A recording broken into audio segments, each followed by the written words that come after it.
ఇక్కడ అరవిందో కానీ మిగతా చిన్న చిన్న పరిశ్రమల నుంచి కాలుష్యాలు వచ్చేస్తున్నాయి, మత్స్య సంపద అంతరించిపోతా ఉంది, మాకు వేట దొరకట్లేదు అంటే ఇదొకటి ముఖ్యమైన సమస్య నాకు ప్రస్తావించారు. 2, ఎక్స్గ్రేషియా సముద్రం వేటకెళ్ళినప్పుడు ప్రాణాలు కోల్పోయిన కాకినాడ జిల్లాకి చెందిన 18 మంది మత్స్యకార సోదర కుటుంబాలకి మా ఎక్స్గ్రేషియా అందలేదని చెప్పారు. వెంటనే ఈ రోజునే నేను స్వయంగా 5 మందికి ఇప్పించాను. మిగతా 13 మందికి దాదాపు 18 మందికి 5 లక్షల రూపాయల చొప్పున 90 లక్షలు వారికి వెంటనే మంజూరు చేయడం జరిగింది. సో ముందుగా ఈ సమస్యని ఒక మంచి శుభంతో మొదలు పెడదామని. ఒకటి పొల్యూషన్, మన చేపలు మత్స్య సంపద కొంచెం దెబ్బతింటా ఉందని అదొక దృష్టికి పట్టుకొచ్చారు. 2, మన అమీనాబాద్ హార్బర్లో ఈ డిజైన్ లోపం కారణంగా మనకి రాళ్లను తాకి దెబ్బలు మనకి పడవలు దెబ్బతింటా ఉన్నాయి, వాటికి వలలకి చిక్కుకుపోయి ఇబ్బంది అయిపోతా ఉంది. అదొక రెండో సమస్య చెప్పారు. అలాగే 3వది ఉప్పాడ సీ ప్రొటెక్షన్ వాల్ గురించి మాకు ఇంత జరుగుతూ ఉంది, దీనికి మీరు ఏం చేయబోతున్నారనేది.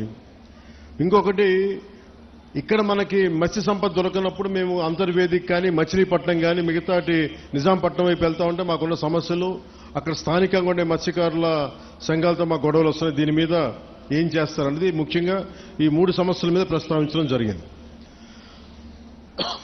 దీంతో పాటు దానికి అనుబంధ సమస్యలు. సో నేను మీ దృష్టికి తీసుకొస్తుంది, ముందుగా కింద నుంచి రావాలా,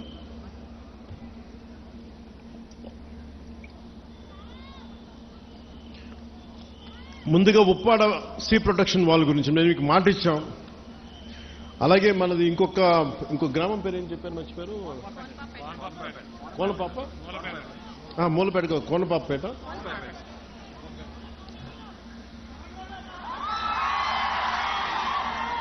సో ఉప్పాడ రక్షణ గోడ, ఉప్పాడ సీ ప్రొటెక్షన్ వాళ్ళు లాస్ట్ టైం మనం ఇక్కడికే వచ్చాం. అలాగే మనకి సెంట్రల్ నుంచి కోస్టల్ రెగ్యులేటరీ జోన్ అథారిటీ వాళ్ళని పిలిపించాం. సో పిలిపించినప్పుడు మనం పంపించిన ప్రతిపాదన 323 కోట్లతోటి రక్షణ గోడ నిర్మాణానికి కేంద్ర ప్రభుత్వం సానుకూలంగా ఉంది. అలాగే దీనికి సంబంధించి ఈ నెల 14వ తారీఖున కేంద్ర గృహశాఖ కార్యదర్శి ఆధ్వర్యంలో ఢిల్లీలో ఈ మీటింగ్ జరగబోతా ఉంది. నేను వారికి ఒకటే తెలియజేశాను, దాదాపు ప్రపంచం, మన దేశంలోనే చాలా అరుదుగా ఉండే చోట్ల ముఖ్యంగా ఉప్పాడ తీర ప్రాంతం సంవత్సరానికి 20 నుంచి 25 మీటర్ల కోతకు గురవుతా ఉంది, ఉన్న ఇళ్లు పోతా ఉన్నాయి. అందుకని సీ ప్రొటెక్షన్ వాళ్ళు చాలా అవసరం అని చెప్పి ప్రత్యేకంగా చెప్పడం వల్ల ఇది మనం మన సెంట్రల్ హోమ్ మినిస్ట్రీకి చెప్పడం జరిగింది. ఇది 14 మీటింగ్ జరుగుతారు. ఇది నేను మీకు మాట ఇచ్చాను మొన్న ఎలక్షన్ టైంలో కూడా, ఇప్పటికీ నేను మీకు మాట ఇస్తున్నాను. ఆల్రెడీ 14వ తారీఖు అయితే 323 కోట్ల రూపాయలు కాబట్టి ఇలా చేతిలో మంత్రదండం ఉన్నట్టుగా వెంటనే ఇలా నేను చెప్తే అయ్యేది కాదు, ఇది చాలా లేయర్డ్గా జరుగుద్ది. సో మొదట 2 మీటింగ్లు అయినాయి, ఇప్పుడు 3వ మీటింగ్ జరుగుతూ ఉంది. ఖచ్చితంగా నా నమ్మకం 323 కోట్ల రూపాయలు కేంద్ర ప్రభుత్వం మన సీ ప్రొటెక్షన్ వాళ్ళకి ఇవ్వబడుతుంది. ఇది నేను మీకు మాట ఇస్తున్నాను. నేను కింద పడతానో మీద పడతానో ఇబ్బందులు పడతానో, నేను మన కోసం, మన మత్స్యకారు కుటుంబాల కోసం, మన ఉప్పాడ తీర ప్రాంతం కోసం, మన పిఠాపురం కోసం నేను మీకు మాట ఇస్తున్నాను. ఉప్పాడ సీ ప్రొటెక్షన్ వాల్ ఖచ్చితంగా నిర్మించడం జరుగుద్ది. దానికి నిధులు కూడా ఎలాగ మనకి కేంద్ర ప్రభుత్వం నుంచి వచ్చేలాగా ఆల్రెడీ మనకి కేంద్ర ప్రభుత్వం సానుకూల తెలియజేశారు. కానీ అది 320 కోట్లు ఇవ్వాలా లేదా 250 వాటి మీద ఊగిసలాడుతూ ఉంది మనకి మాటలు. సో నేనేం కోరుకున్నానంటే 323 కోట్ల రూపాయలు మీరు దయచేసి ఇవ్వండి అని చెప్పి మన సాధక బాధలని వారికి తెలియజేశాను. అదొకటి. ఇవి కాకుండా రాష్ట్ర విపత్తు నిర్వహణ సంస్థ మరియు మహాత్మాగాంధీ జాతీయ ఉపాధి హామీ పథకం ద్వారా ఉప్పాడ నుండి కొనపాపపేట వరకు వచ్చే ఈ మన 5,65 లక్షల రూపాయలతోటి తీర రక్షణ పనులు చేపడుతున్నాం. దాంట్లో భాగంగా పనులు కొంత ప్రారంభమైనవి. సో ఇది మీ దృష్టి కూడా తీసుకొస్తా ఉన్నాం. అలాగే మనకి మత్స్య సంపద వేరే చోట్లకి వెళ్తున్నాం, వీటన్నిటి గురించి మాట్లాడితే.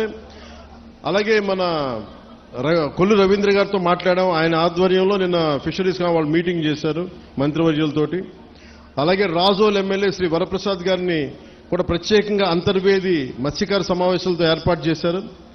సోదర భావంతో అక్కడ ఫిష్ ల్యాండింగ్కి అక్కడ మత్స్యకారులందరూ మనకి అంగీకరించారు. ఆ మాట కూడా మనం ముఖ్యంగా ఉప్పాడ మత్స్యకారులకి ఖచ్చితంగా మేము అందిస్తాం. కానీ వాళ్ళ రిక్వెస్ట్ ఏమడుగుతున్నారంటే ఆ రింగ్ వలలు వేయొద్దు, మాకు పిల్లలు దొరికేస్తారని అంటా ఉన్నారు. దాని మీద కొంత తర్జన భర్జన ఉంది, అది కూడా మీకు తెలియజేస్తాం. అది కూడా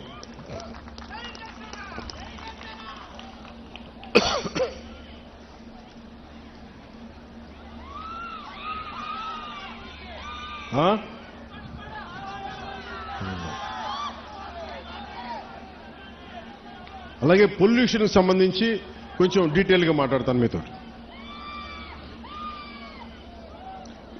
అసలు వాతావరణ కాలుష్యం అనేది ఇది చాలా ఇబ్బందికరమైనది అయిపోయింది. ముఖ్యంగా పరిశ్రమల వల్ల నుంచి వచ్చే విడుదలయ్యే రసాయనాలు కానీ, వాయు కాలుష్యం కానీ, శబ్ద కాలుష్యం కానీ, లేదంటే మనకి నీటి కాలుష్యం కానీ, దానికి సంబంధమైన ప్రతి కాలుష్యం కూడా చాలా ఇబ్బంది పెడతా ఉంది. సో నేనేం మాట్లాడానంటే మత్స్యకార సంఘాల దగ్గర నుంచి, నాయకుల దగ్గర నుంచి, మన మూలాపేటలో కానీ వీళ్ళుండే ఎన్జిఓలు అందరూ కూడా మాట్లాడుతూ ఉంటే, అందరూ మన మత్స్యకార కులాల నుంచి వచ్చిన వాళ్ళు మాట్లాడుతుంటే నాకు ఒకటే తెలియజేశారు, మేము పరిశ్రమలకి మేము వ్యతిరేకం కాదు, పరిశ్రమలు రావాలి, కానీ అది మా జీవనోపాధిని దెబ్బతీయకూడదు. ఇది నాకు ప్రత్యేకంగా తెలియజేశారు. సో దాన్ని దృష్టిలో పెట్టుకునే ఇక్కడున్న మన పిఠాపురం, ఈ ఉప్పాడ కొత్తపల్లి ప్రాంతం ప్రజలతో పాటు రాష్ట్ర ప్రజలకు కూడా నేను ఒకటే తెలియజేస్తా ఉన్నాను. ముఖ్యంగా నేను ఎన్విరాన్మెంట్ మినిస్ట్రీగా నేను బాధ్యత తీసుకున్న, pollution control board, PCB, environment బాధ్యత తీసుకున్న తర్వాత, ఫారెస్ట్ బోర్డు బాధ్యత తీసుకున్న తర్వాత ఎక్కడా కూడా పెట్టుబడులు రావాలి, పరిశ్రమల్ని భయపెట్టకూడదు గత ప్రభుత్వం లాగా అని చెప్పి చాలా జాగ్రత్తగా సంయమనంతో తెలియజేస్తా ఉన్నాం. సరే, వాళ్ళ తప్పు లేదని ఉంటే సరిదిద్దుకునేలాగే ఒక ప్రయత్నం చేస్తా ఉన్నాం. సో నేనేమడిగానంటే, ముందు మీకు కొంత అవగాహన రావాలి కాబట్టి పరిశ్రమలు కనుక లేకపోతే మనం ముందుకు తీసుకెళ్ళాం అభివృద్ధిని. అసలు మనం ఏది పరిశ్రమలు రాకూడదంటే ఉపాధి అవకాశాలు కూడా రాలేవు. అందుకని ఖచ్చితంగా పరిశ్రమల్ని, నాకు ఒక సంతోషకరమైనది ఏమనిపించిందంటే, మన మత్స్యకార సోదరులు ఎవరు కూడా పరిశ్రమలు మేము వ్యతిరేకించట్లేదు, కానీ పరిశ్రమల ద్వారా వచ్చే కాలుష్యం మట్టుకు మమ్మల్ని ఇబ్బంది పెడుతుంది, దాని మీద మీరు ఖచ్చితంగా చర్యలు తీసుకోండి. సో నేను మీకు తెలియజేసుకుంటుంది ఏంటంటే, ఇప్పుడు ఉదాహరణకి మన ఆక్వాకల్చర్ ఉంది రాష్ట్రం మొత్తం మీద. అది మనకి గోదావరి జిల్లాల్లో కానీ, కృష్ణా కానీ, నెల్లూరు, మిగతా జిల్లాలు ఎక్కడున్నా కానీ దాదాపు ప్రతి సంవత్సరం 1,30,000 కోట్ల రూపాయలు ఆదాయం మనకి వస్తూ ఉంది. దాంతోపాటు ఎక్స్పోర్ట్స్ 3,60,000 మత్స్య సంపదని మన రొయ్యలు కావచ్చు, చేపలు కావచ్చు ఎక్స్పోర్ట్ చేస్తే దాదాపు మనకి 1,30,000 కోట్ల రూపాయలు మనకి ఆదాయంగా వస్తుంది, రాష్ట్రానికి కావచ్చు, దేశానికి కావచ్చు. అలాగే ఎంప్లాయ్మెంట్, ఉపాధి దాదాపు డైరెక్ట్గా 3,72,000 మందికి ఉపాధి లభిస్తూ ఉంది. 15 లక్షల మందికి ఇండైరెక్ట్ గా ఎంప్లాయ్మెంట్ లభిస్తుంది వీటి వల్ల. కానీ ఇంత డబ్బు ఉంది, ఇంత ఎంప్లాయ్మెంట్ ఉంది ఆక్వా రంగం వల్ల. కానీ దారుణం కూడా ఏముందంటే, మనం మీకు అనుబంధమైన సమస్య కాబట్టి చెప్తా ఉన్నాం.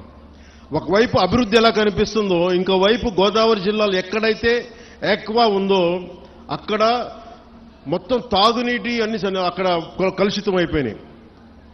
వాటర్ బాటిలే తాగాలి, ఒక ప్లాస్టిక్ బాటిల్లో ఒక మినరల్ వాటర్ కొనుక్కునే తాగాలి. డబ్బులకు డబ్బులు కనిపిస్తున్నాయి, ఉపాధికి ఉపాధి అవకాశం కనిపిస్తున్నప్పటికీ కాలుష్యం వల్ల గ్రౌండ్ వాటర్ పొల్యూట్ అయిపోయింది. సో ఇది ఒక తప్పనిసరి తద్దినలా అయిపోయింది. అభివృద్ధి కావాలంటే ఎంతో కొంత పొల్యూషను, కానీ